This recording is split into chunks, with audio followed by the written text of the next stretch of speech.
Bismillahirrahmanirrahim. Assalamualaikum warahmatullahi wabarakatuh. Baik teman-teman sekalian, pada video kali ini insya Allah kita akan membahas salah satu poin dari cabang studi Ulumul Quran, yaitu ilmu tentang surat Makkiyah dan Madaniyah. Baik, perkenalkan, nama saya Mujahidin Abidullah dari Prodi Manajemen Dakwah Universitas PTIQ Jakarta Selatan sebagai bentuk tugas UTS mata kuliah Ulumul Quran.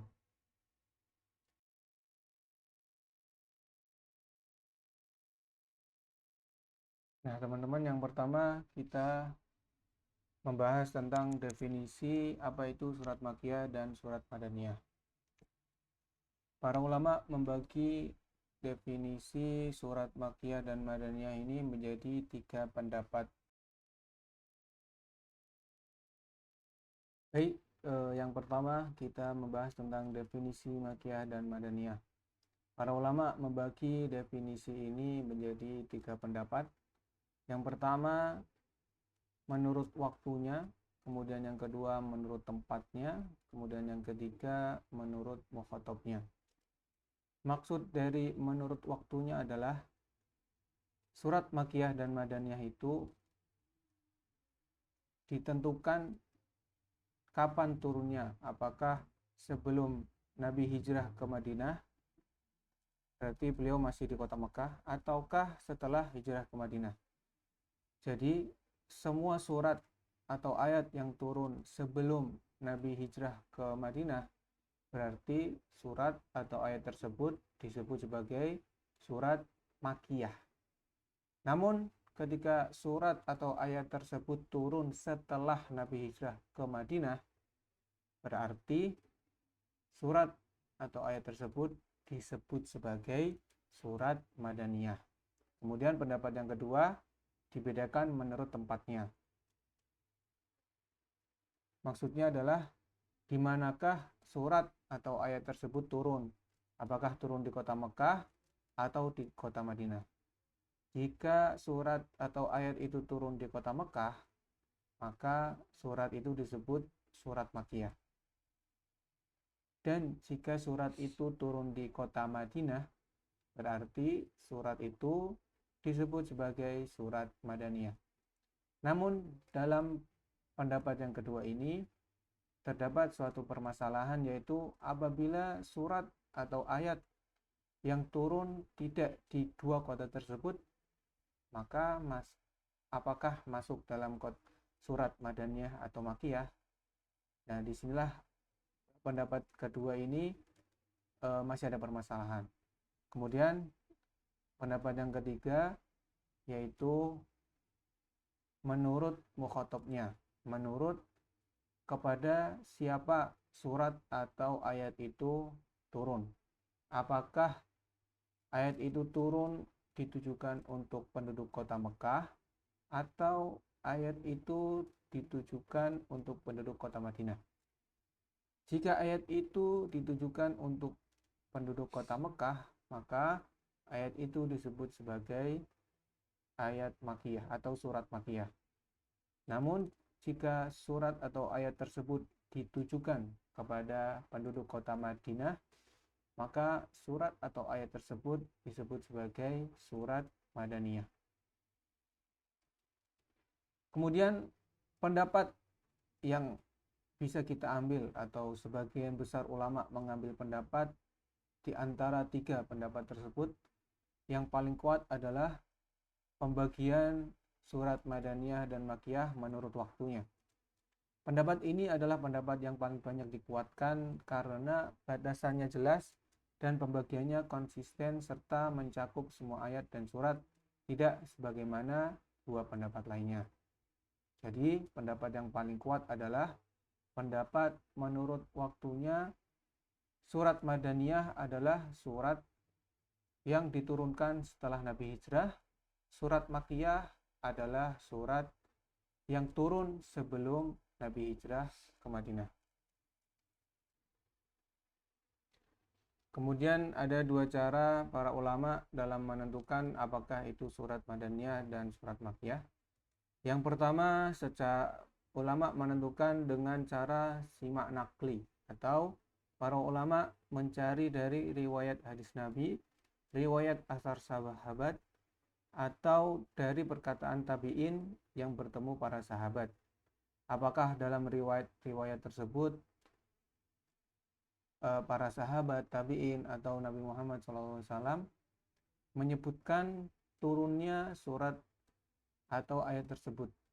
Jika diketahui dari hadis atau riwayat sahabat ternyata surat atau ayat tersebut diturunkan sebelum Nabi hijrah ke Madinah, berarti surat atau ayat tersebut disebut sebagai surat Makkiyah. Kemudian cara yang kedua para ulama menentukan yaitu dengan qiyas ijtihadi. Nah, qiyas ijtihadi ini ketika para ulama tidak mendapati atau tidak menemukan dari hadis-hadis Nabi atau asar para sahabat tentang waktu atau tempat diturunkannya surat atau ayat Al-Quran. Maka ketika tidak ditemukan, para ulama berpegang pada karakteristik ayat-ayat yang sudah jelas riwayatnya, kemudian mengkiaskannya dengan ayat dan surat selainnya yang belum jelas riwayatnya. Nah, dalam menentukan surat Makkiyah dan Madaniyah ada beberapa kaidah dalam qiyas ijtihadi. Nah, kaidah apa saja? Yang pertama, kaidah surat Makkiyah, yaitu jika di dalam surat itu ada ayat sajadah, maka bisa dipastikan bahwa surat itu adalah surat Makkiyah. Kemudian yang kedua, terdapat kata kalla seperti kalla saya'lamun dan yang lainnya, berarti ayat atau surat tersebut termasuk dalam surat Makkiyah. Kemudian yang ketiga, dalam ayat tersebut ada kata ya ayyuhan nas, namun dalam surat tersebut secara keseluruhan tidak ada kata ya ayyuhalladzina amanu. Jadi dalam satu surat itu hanya kita temui kata-kata ya ayyuhan nas, sedangkan ya ayyuhalladzina amanu tidak ada dalam surat tersebut. Berarti bisa dipastikan bahwa surat tersebut adalah surat Makkiyah. Kemudian kaidah yang keempat tentang surat Makkiyah adalah surat itu berisi tentang kisah Nabi Adam dan iblis, kecuali di surat Al-Baqarah. Jadi di selain surat Al-Baqarah, ketika kita mendapati ada kisah Nabi Adam dan iblis, bisa dipastikan bahwasannya itu adalah surat Makkiyah. Kemudian kaidah dalam surat Madaniyah yaitu yang pertama, surat itu berisi tentang ibadah-ibadah wajib dan hukuman had. Contohnya adalah ketika kita mendapati surat itu berbicara tentang kewajiban puasa. Nah, maka surat tersebut termasuk dalam surat Madaniyah. Atau jika surat tersebut membahas tentang hukum potong tangan, wasyariku wasyariqatu, maka bisa dipastikan bahwasannya surat tersebut adalah surat Madaniyah. Kemudian kaidah yang kedua tentang surat Madaniyah yaitu surat itu menyebutkan karakteristik kaum munafik atau sifat-sifat mereka atau kebiasaan tercela mereka dan lain sebagainya yang terkait dengan kaum munafikin. Ketika kita menemukan surat yang membahas tentang hal tersebut, bisa dipastikan bahwasannya surat tersebut adalah surat Madaniyah, kecuali di surat Al-Ankabut. Kemudian kaidah yang ketiga, ketika isi dalam surat tersebut memiliki pembahasan tentang bantahan terhadap ahlul kitab, maka surat tersebut juga bisa dipastikan bahwasannya surat tersebut adalah termasuk golongan surat Madaniyah. Nah, setelah kita mengetahui kaidah-kaidah dalam menentukan surat Makkiyah dan Madaniyah, maka akan terkumpul beberapa surat atau beberapa ayat kita membaginya menjadi surat Makkiyah dan surat Madaniyah. Nah, para ulama ini setelah menemukan dan mengelompokkan surat Madaniyah dan Makkiyah, para ulama menemukan ciri-ciri dari karakteristik masing-masing surat Madaniyah dan surat Makkiyah. Nah, apa aja karakteristik menurut isi atau kandungan ayat yang ada dalam surat Madaniyah dan surat Makkiyah? Yang pertama, ketika kita menelaah isi dari surat-surat Makkiyah, kita akan mendapati bahwa isinya adalah memiliki karakteristik yang pertama, membahas tentang tauhid atau keesaan Allah Subhanahu wa taala seperti dalam surat Al-Ikhlas, Qul huwallahu ahad, dan surat-surat yang lainnya. Kemudian surat Makkiyah ini juga memiliki karakteristik menceritakan tentang kabar tentang hari kiamat, neraka, surga, dan hari akhir, kebangkitan, tentang hari kebangkitan, yaumul mizan, dan lain sebagainya.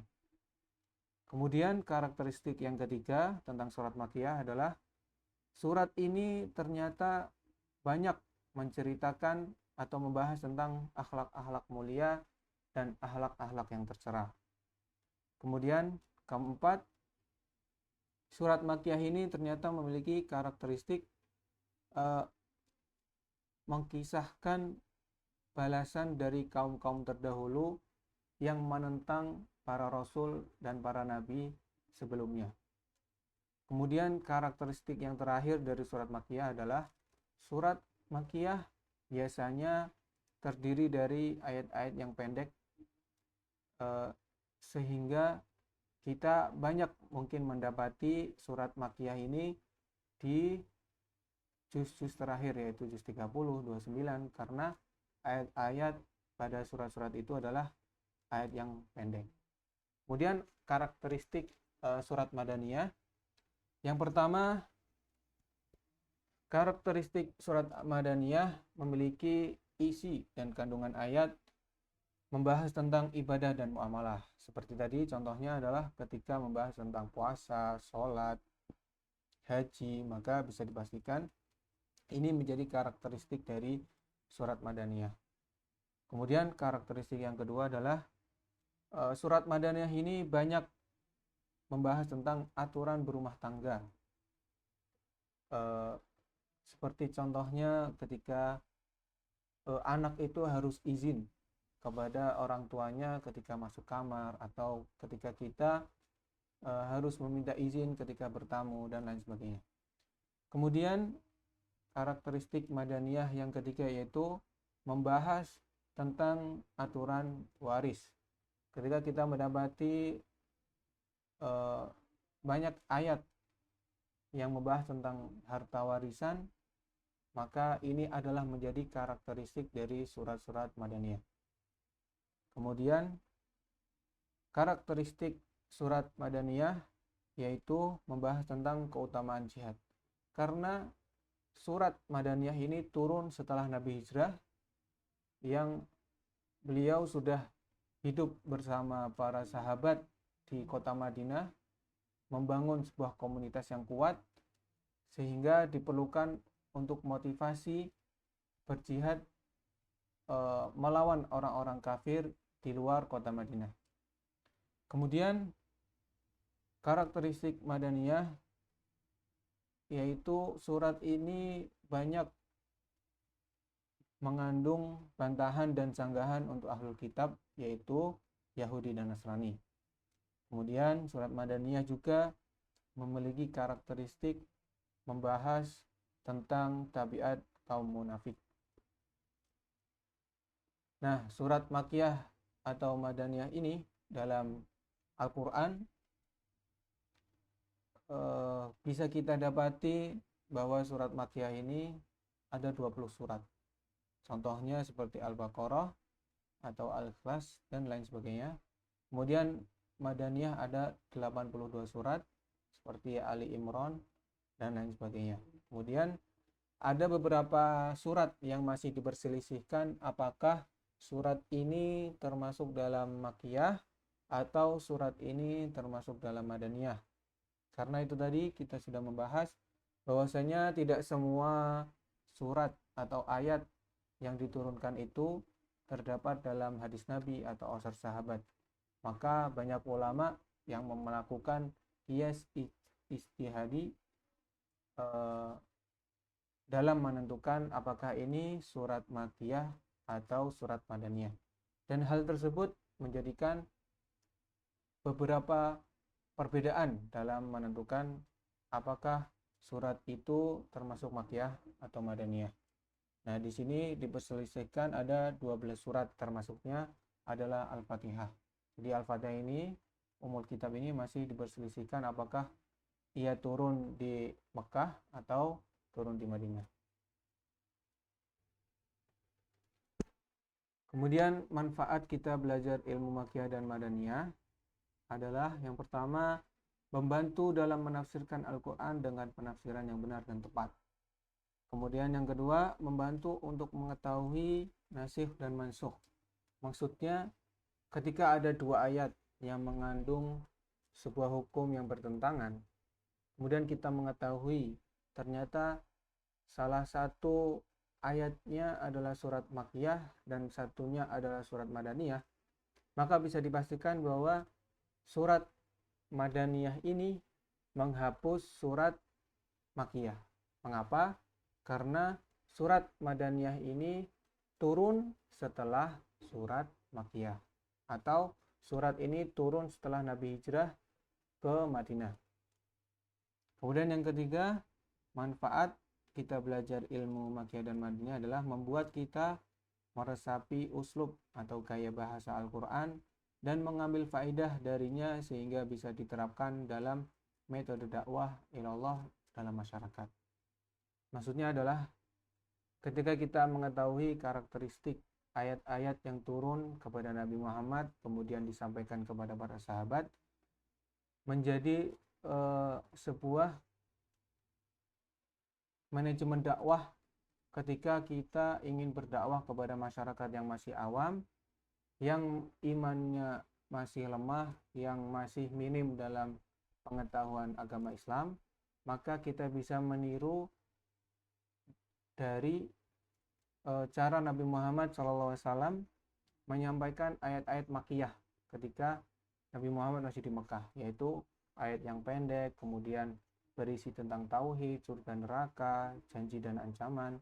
Itu bisa menjadi strategi dakwah kita ketika kita masuk ke dalam masyarakat yang awam. Kemudian ketika kita berdakwah di masyarakat yang sudah kuat tentang imannya, maka kita bisa mengambil hikmah dari surat-surat Madaniyah yang membahas tentang ibadah-ibadah, kewajiban-kewajiban kita, ibadah puasa, ibadah haji, kemudian ada warisan, kemudian ada kisos, hukum potong tangan dan lain sebagainya. Itu bisa kita dakwahkan karena iman mereka sudah kuat, seperti Nabi Muhammad SAW yang berdakwah di Madinah ketika itu sahabat sudah memiliki iman yang kuat. Ada ahli hikmah berkata likulli maqam maqal, yang artinya di setiap tempat masing-masing ada cara berbicara yang berbeda.